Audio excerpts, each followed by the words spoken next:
Hello, and you're listening to FPcast, the official podcast for Fruitless Pursuits, where we bullshit about the week in pop culture. I am Luke. And I'm Jacinta. And this week we're talking about... Movies, television, collectibles, video games, comics, books, board games, and more.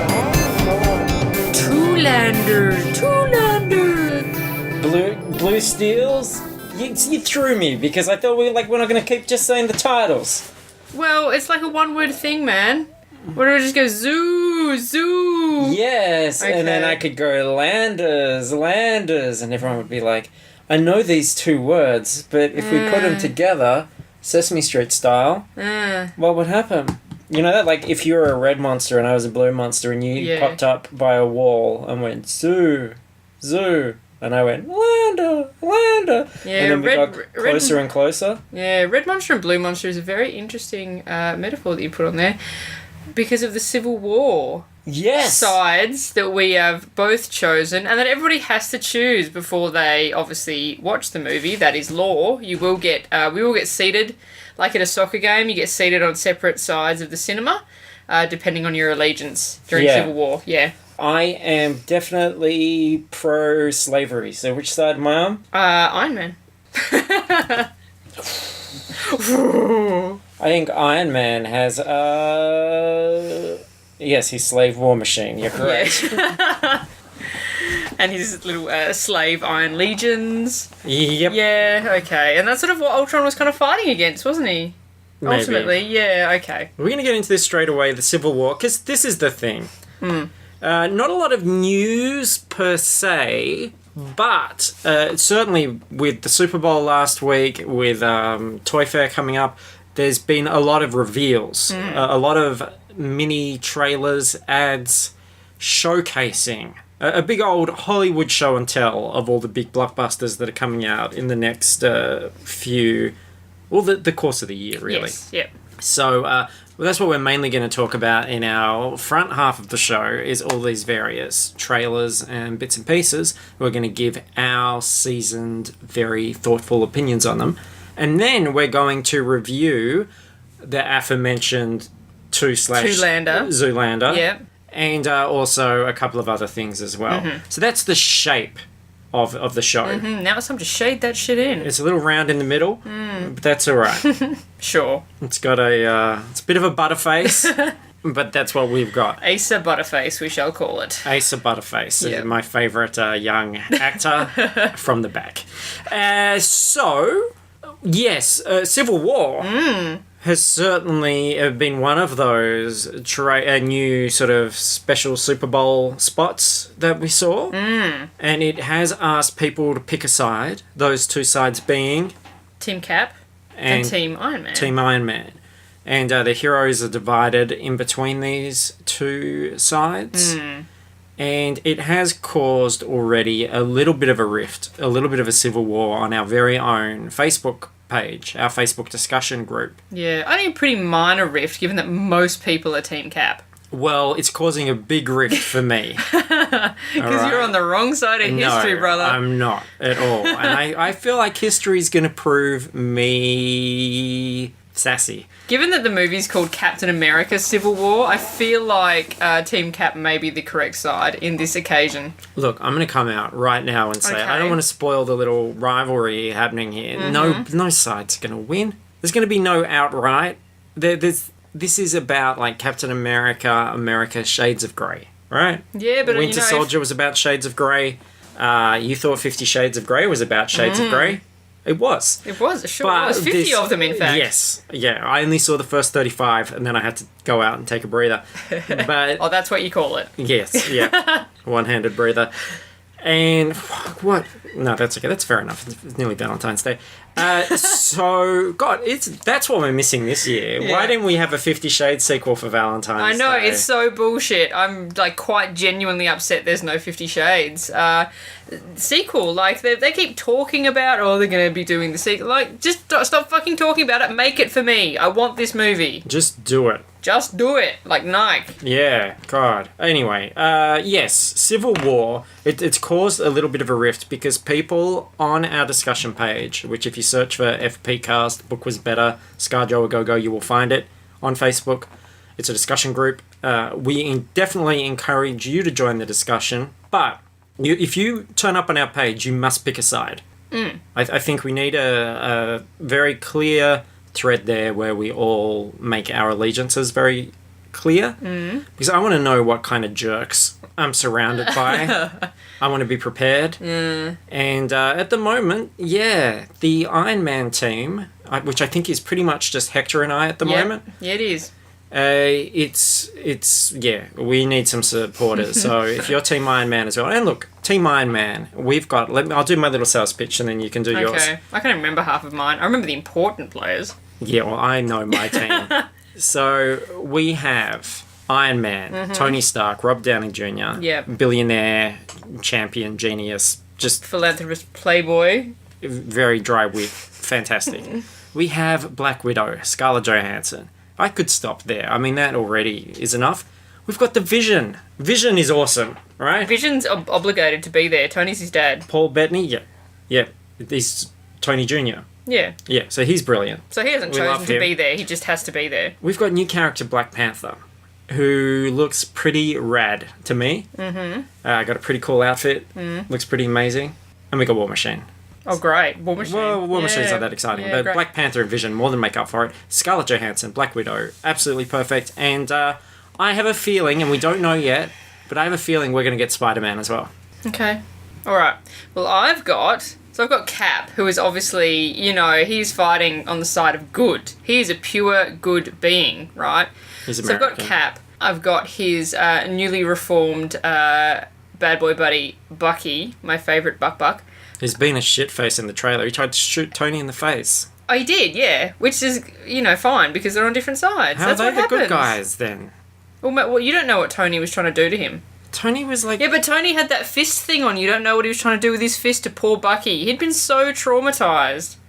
Okay. I'm sorry. You let me speak. I'm going to let you speak. Yeah, exactly. And then obviously we've got Hawkeye. So we can know. He can shoot things from a distance, man. Yeah, okay. And he can, shoot Ant-Man from a distance, and then Ant-Man can, go into people's orifices and then, go to normal size and explode the people from the inside. That's not something that your team can do. If I was shot into Black Widow's orifice, that's not what I would be doing. Well, different people, different size. I got Falcon. Falcon's cool. I like Falcon. I have got... do I not have the Scarlet Witch? Yeah, okay. Yeah. You've got the Scarlet Witch. I like the Scarlet Witch. I like Ant-Man as well. I think Ant-Man's really great. I kind of wish we had Ant-Man. Yeah, so I'm pretty much I'm good with my team. But you do have a couple of lame ducks on your team. Hawkeye and Bucky.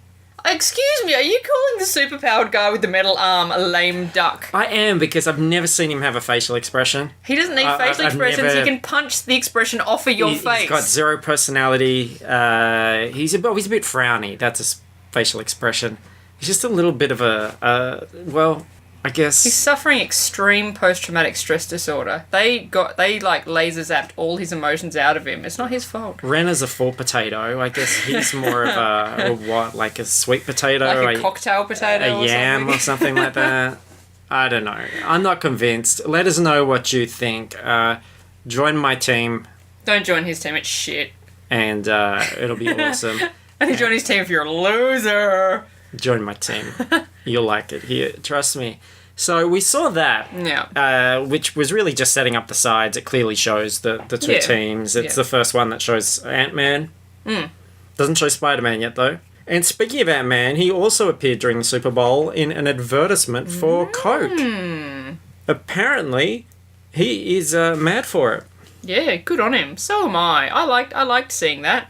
Mini Coke. I obviously big Cokes, but mini Cokes are fine. And I relate. I'm on Hulk's side in this. There is often fights in my household over not, restocking the Coke in the fridge and who drank the last Coke. So I understand his pain. I think it's a flawed premise. I feel like Ant-Man can, adjust his size to make Coke whatever size sort of suits him. Yeah. Because, you see him and he has that little tiny Ant-Man handful of Coke, and surely that's enough. If I had a human handful of Coke, that would be enough for me. I think it's an act of aggression to go into Bruce Banner's lab and steal it when you're a guy that, for one, they should all be able to afford Coke. Yes. As much Coke as they want. You talk about, who's stocking the vending machines and stuff like that. That's what the Iron Legion's for in times of peace. Well, yes. Yeah? Yeah, but they've all been shut down, though, surely. What about that guy that was playing Gallagher on the SHIELD helicarrier? Why did you hire a guy like that now that SHIELD's all fallen apart? Sure. Also, Ant-Man, if he wanted to steal a Coke, he could crawl into a vending machine. He could. But maybe he's doing Bruce a service, because, does Bruce, really need that caffeine and sugar?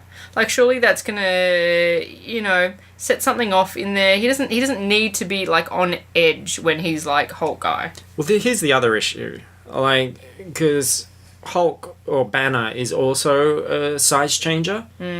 I don't know why you would go to your biggest size in order to drink a mini Coke. But he was already in the biggest size. Because he was angry. That seems counterproductive, though.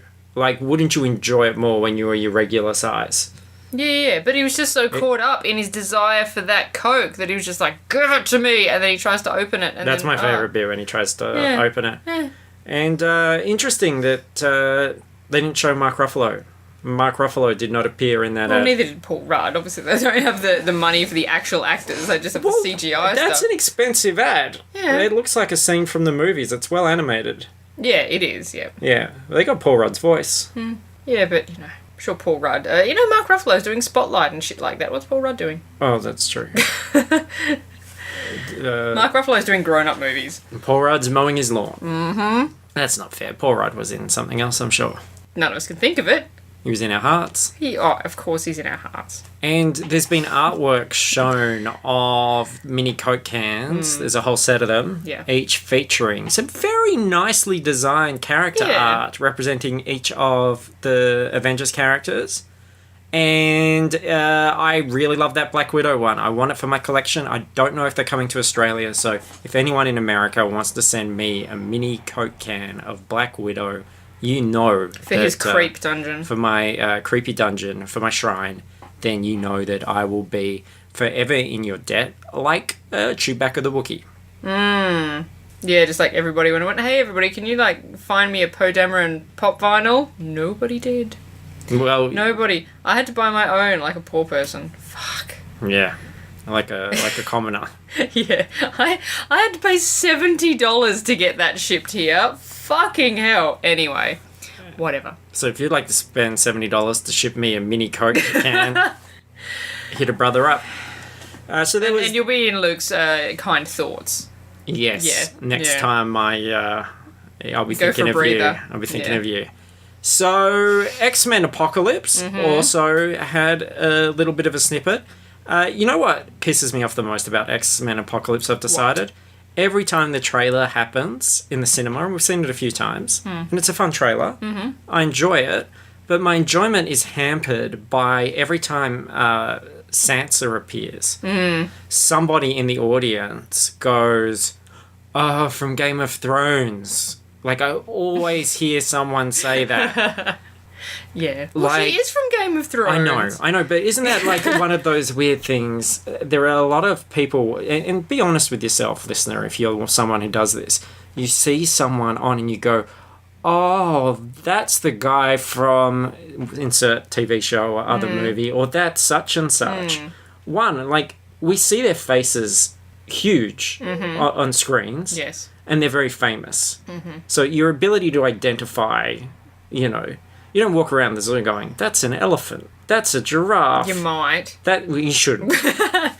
All these things should be pretty self-evident by now. And even if you do, I mean, look, there are times when something happens and you go, oh, that's such and such.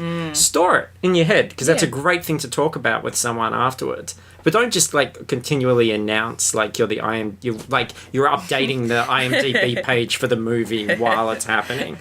Like, you're recording the cast now. This is a big surprise to people as well. But when you're actually seeing a movie, I don't know, it's a bit different for a trailer, but when you see a full movie, just stick around a bit, and then all the names will just roll past. It's funny that, and it'll even tell you who they're playing. Yeah, what character they're playing. And, like, what their name is. And it's quite good. It's a very handy resource that they've introduced, in the last, 100 fucking years. Yeah. And sometimes they'll even put pictures of them or footage of them next to... So, just hang in there is what I'm saying.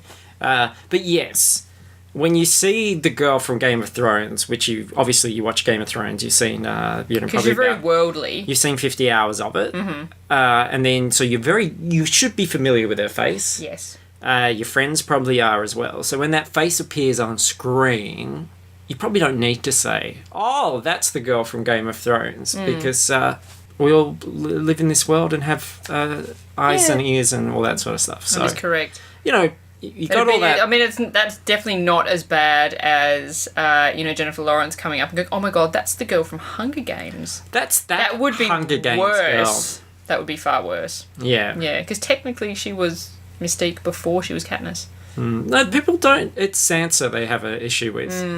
Okay. What's her real name? Something or other. Sophie Turner. Sophie Turner, yeah. There we go. See, we remembered a woman's name. But we Gold star for us. We figured it out afterwards. We didn't do it on the spot, so that's good. Jungle Book got a new trailer. Yeah. This is Jon Favreau's Jungle Book. Yeah. It's for Disney. It is quite realistic animation, although it is all animated. It was all done in a studio somewhere in Hollywood, not in a lush jungle somewhere, but by golly, you'll be wondering watching it.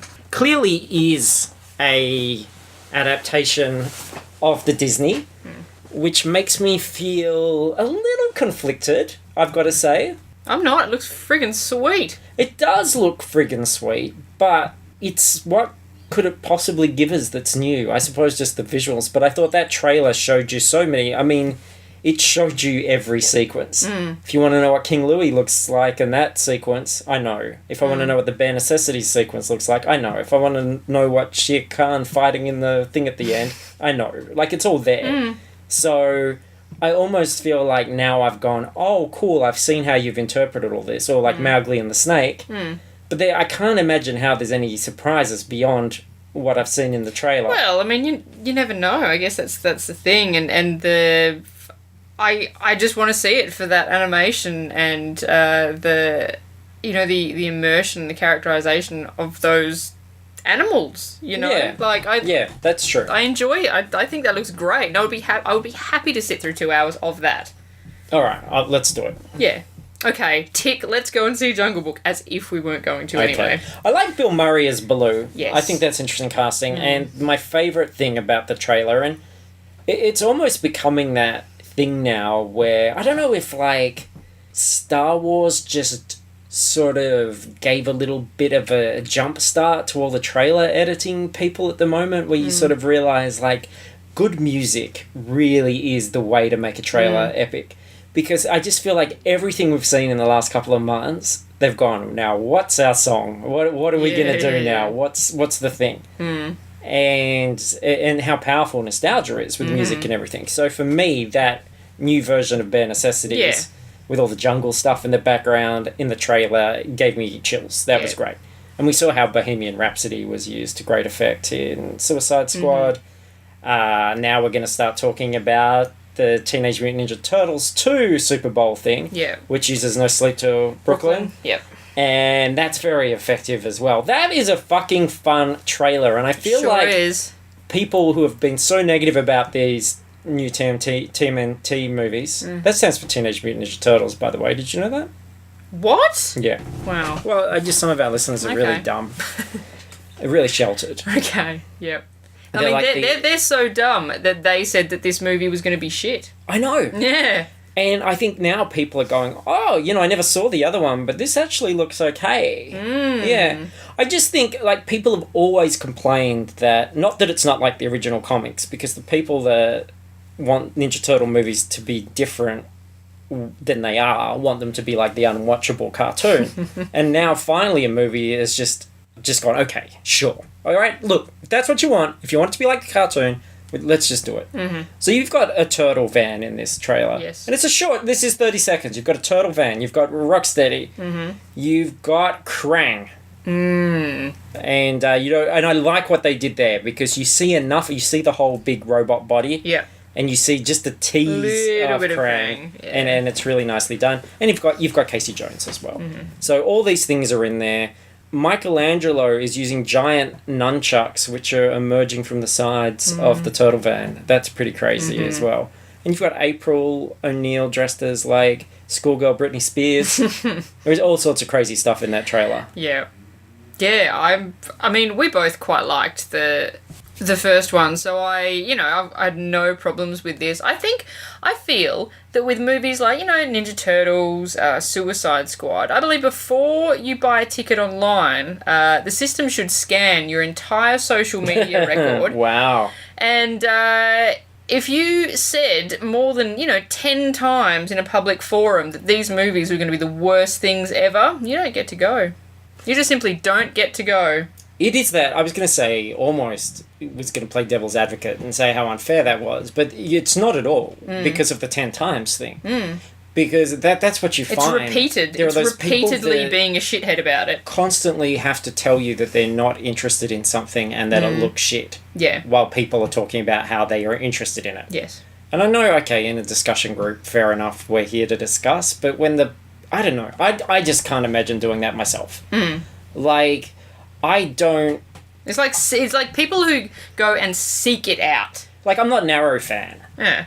And when people post stuff about Arrow, I won't go and convince them that it's bad. Yeah. Because obviously, like, fuck, life's like short. it. If they're enjoying it, Exactly. and, if it's something to take away the fucking misery for 45 minutes a week, well, might get in there and, And I also appreciate that, especially when you're talking about TV shows and stuff like that, there is a kind of Stockholm syndrome. If you start to get into something and you know the characters, and while I've watched 2, I may as well watch 3, you get into it and you can appreciate it. And it doesn't have to be the best thing in the world. And movies as well.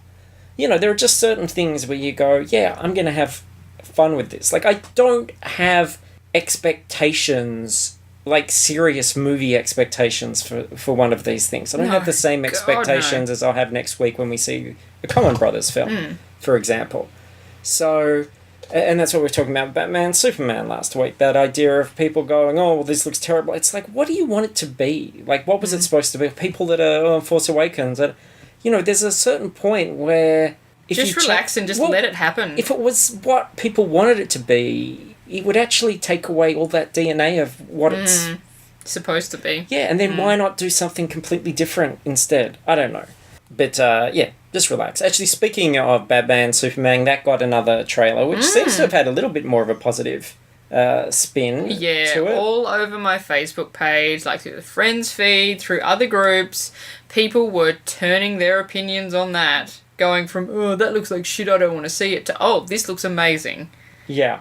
I know that there was that studio thing. It was rumoured that the studio had said, look, we've seen the film, we like it, but we really want more Batman. You need to push Batman more than Superman because that's what's going to sell this thing. And clearly this trailer reflects that. That whole beginning is saying... Look, if you're worried that this isn't Batman being Batman, here is Batman doing some very... super-duper Batman stuff. Yeah. And that beginning of that new trailer with him taking down the thugs... Yeah, and it could be straight out of one of the Nolan films, really. I mean, there's no difference there in terms of the... So people like that, I don't know why you would look at this and go, oh, yeah, but this looks shit. I mean, that's Batman doing Batman stuff. And I think the best thing, of course, is that last bit, just that idea that Superman throws a punch and Batman blocks it. And Superman has that look like, oh shit, we're actually going to have a fight now. Yeah. And that's what people, I guess, want to see, is Batman being awesome. So, and look, the whole thing, and I've said this before, I'm going to say it one more time in the hopes it'll sink into some soft heads out there, if you didn't like Man of Steel, neither does Batman. He's practically watching a Blu-ray of it. You see him in this trailer. He's like in a 4D screening of that movie. He's watching the Zod Superman fight, and he's like, "This is fucking shit." Yeah, I'm gonna do something about it. He's like, "What they are doing to the city is fucking cocoa bananas." Yes, and I'm not gonna stand for it. I'm gonna go out and smash my car into him. Mm-hmm. So... Yeah. So, see, nerds, when Batman doesn't like something, he goes and does something about it. He doesn't just, impotently bitch on the internet. No, he's going and sorting it out. He's going to make Henry Cavill / Superman pay for Man of Steel. For the third act of Man of Steel, specifically. So, you didn't like that. You cried about it. Batman, he's wiped away the tears. Because, look, he fucking lost his parents. That's traumatic for a young boy. Not watching a movie that you didn't like the last half hour of. So, yeah, good for him, I say. I'm just having a quiet moment thinking about Henry Cavill and Ben Affleck fighting. Are you, okay, pick teams. Are you Team Batman or Team Superman here? Team Batman. Yeah, me too. Yeah. No, there goes all our attention. No, damn. Who's really going to be Team Superman? But anyway, it's fine. We got a lot of these to talk about. The Huntsman. Yeah. Winter's War. Very cold colon. Yeah. A.K.A. Blunt and Theron Salaminate. Fuck.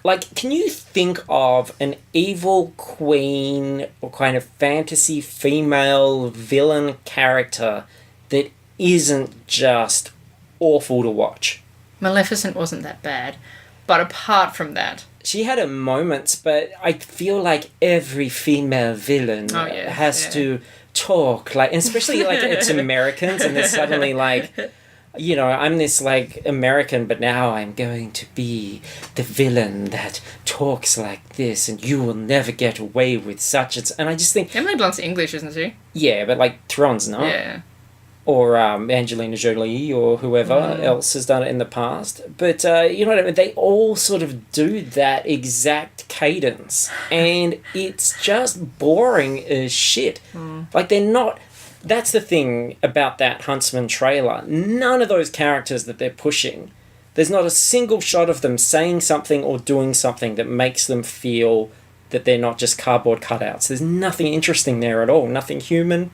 Nothing... relatable.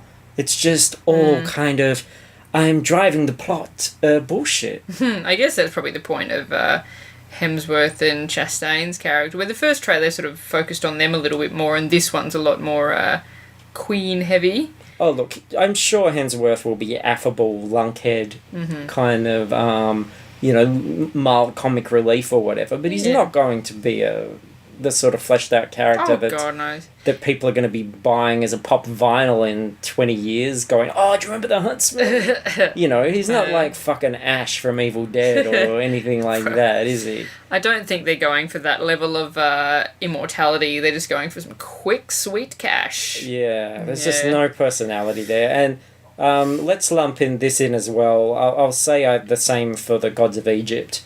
You've got the female villain in that, which is it's just escape from one movie to the other. The guys are just all yelly. There's no character or personality or anything interesting in that either. But I'm about 100% more down for Gods of Egypt than I am for the Huntsman. Because it just looks fucking zany. I mean, there are so many nutty creatures around. The thing that always gets me in that trailer is when Gerard Butler's standing in the foreground talking, and there's just this big scarab beetle moving around it looks like a mount or something, or a pet, just sort of scuffling around behind him like it's part of his entourage. It's not something that's attacking. It's obviously something they hang out with. And it draws my eye every time because you think, what are they trying to tell us in this shot? Is it about us focusing on this big, powerful leader, or am I supposed to be watching this fucking scarab beetle in the background? And it's the most Lucas prequel special edition kind of directing, where you just go, well, we'll throw this in, and it's, isn't that cool? And they've got this and everything. And while world building is cool, when the scarab beetle's important, let's focus on him and let's do something with him and make me feel whatever I'm supposed to feel. Is it a badass thing? Is it awesome or whatever? At the moment, it's just like a cow hovering in the background. And if it's about Butler's speech being important, then fucking shoot that. Like, make me feel that. But at the moment, I'm just like, look at that fucking beetle. Now, when you watch the trailer, that's all you see. And that, I mean, it's so CGI that they could literally have watched, like, a rush of the movie gone, oh, the beetle's a bit too much of a focus there, and literally probably just got their mouse and dragged Jared Butler across the screen into the middle. I think it's probably even the reverse, where they're watching the scene and going, oh, this needs a bit more. this needs something. Let's put one of those beetles in there. What's frustrating as well is the director's Alex Proyas, who did, like, Dark City. He's not a dummy. Like, he's a pretty interesting director. So to see this thing, which of course we're going to see. We're going to tell you about it. We'll go and see it when it comes out, and we'll review it. Yeah, it just looks bananas. It does look bananas. So, but in a good way, in a way that I want to see at the cinema. Oh, that fucking was Brendan Thwaites, isn't it? Oh, yes. As the young hero. Yeah, he's not in this new trailer very much at all. You see the back of his head, which is a blessing, because I think that he is going to be I don't think he's going to be the downfall of the movie. I think there's going to be enough wrong with the movie that it's not going to be his fault, but I think he's going to contribute to quite a lot of the problems with this movie. He's incredibly bland. There was the Independence Day resurgence spot, which was really just more destruction and chaos and American grandstanding flags and... Yeah, well, all that stuff at the start, I mean, that's what happens at the Super Bowl. Every year I watch the Super Bowl and they do that, the flyover, and I'm like, how much fucking money did they spend on that 2-second flyover? That is ridiculous. And then, of course, in this trailer... They're there at the Super Bowl, the flyover happens, and then suddenly there's like 20 spaceships going straight behind the flyover, and that looks really cool. Yeah, again, we'll go and see it. We've got to see it in IMAX or something because it looks really great when we see the trailer there, and there's not going to be much else to hang on it, I don't think. No. Jeff Goldblum looks old, son. That's because Independence Day was like 20 years ago. And finally, 2 full trailers, and these are things that do not have the budget of any of the other things we've talked about. 2 smaller films that are coming out that we thought looked reasonably interesting or worthy of comment. There's another Purge film with Frank Grillo, Purge Election Year. Speaking of American imagery, I like that a lot of the Purges have, defaced Statue of Liberties or Uncle Sam's or American President masks. And it's about Grillo. I love that they use the tagline, Make America Great. Yeah. That was so cool. And Grillo protecting a senator. And look, the Purge movies are pretty fun in a... kind of fucked up way. Yeah, and I mean, they're fairly formulaic, but it's a fun formula. It's just, they buckle down, they're going to be somewhere to survive the night, something goes wrong, and they have to survive the night in more trying conditions than they had expected to. And that's pretty much it. It's going to be one of those nice movies to sort of squish in between everything else. And Hardcore Henry is a film about a guy that gets all messed up and he gets bionic implants and things and then goes and fights stuff. A relatively generic looking storyline. But the gimmick here is that the whole film is first person from his perspective. So it's like a first person shooter. Yeah. So I think the trailer says something like, a movie like none you've ever seen before, but it is like every first-person game, every Call of Duty you've ever played. Literally every single one. So it's like a 2-hour cutscene. Pretty much, yeah, and it pretty much guarantees, as interesting as it looks, I'm never going to see this movie, because I played 10 minutes of one of those, and I'm like motion sick. So, well done, Hardcore Henry, you won't be getting my ticket money. I hear that so often, and I've been hearing it from the ladies in my life quite often about I've only developed it motion sickness thing. I've literally only developed it in the last, say, 10 years or so. Yeah. The first game that started was like... Was it the Mario World, the one where you're running around the spheres on the globe? Oh, yeah, Mario Galaxy. Yeah, Mario Galaxy. I bought that. I went to EB Games or whatever, bought it, went home, played it, was sick straight away, and took it straight back and went, I can't do this. And that was the first time, and it's happened heaps since then. I don't know what's happening. Bunch of pussies. Shut the fuck up. Have you tried though with first-person shooters and stuff where you can change the field of view, and that apparently stops people from feeling as sick because when it's a narrow, you become aware of it more than when it's wider. No, I haven't. Okay, well, but I don't really have a lot of interest to be honest. We've got a lot of solutions to your problems, so just enjoy it. Mm-hmm. I'm gonna help you. I'm gonna change your life around. You never help me. I'm gonna rehabilitate. Oh, sure. You. Okay. Yeah. Mm-hmm. And sort it all out. All right, I think that was all that. That was epic, but that was all our stuff. That's all done. So can we talk about Zoolander now? Okay. Now, you were looking forward to this film. I was looking forward to this film. I am a fan of the first one. And I'm not. Okay. And I've seen a lot of people, like, saying on, message boards and stuff this week, oh, will people now just accept that the first one's shit too? No, I won't. Because I enjoyed it. It is a product of its time, but I enjoyed it when I watched it when it came out. So you can shut your trap and let me enjoy my thing. That said, and Zoolander 2, obviously it's been out for a few days elsewhere in the world, has been getting absolutely fucking slammed. And so I went in with pretty low expectations, to be honest. And it wasn't, like, it's not a good movie. Look, let's just put that out there to start with. This is not a good movie. It is an okay movie. For me, it's not as good as the first one by any stretch. And it's probably more along the lines of something like Anchorman 2, where you sort of go in wanting to see those characters that you enjoyed the first time, but leave feeling a little bit empty and feeling like they were wasted, more or less. Yeah, I agree with all those things you said. I didn't think it was a good movie. But, I mean, it's a comedy and it's an hour and 40 minutes or something. Yeah. So it's going to be very hard for you to not laugh at some things. I mean, look, there were laughs. I'm not sad. Like, I walked out of that thinking, well, it wasn't very good, but I'm not upset that I went and saw it. Well, let's break it down. First, I'm going to say, obviously, this weekend, if you want to see a comedy, if you want to laugh, see Deadpool. Yeah. Deadpool, I genuinely laughed all the way through it. I think Deadpool has some issues, but it's far, far more enjoyable movie. It's more true to its character. Absolutely. So see Deadpool. I think that you've got an interesting cast in Zoolander.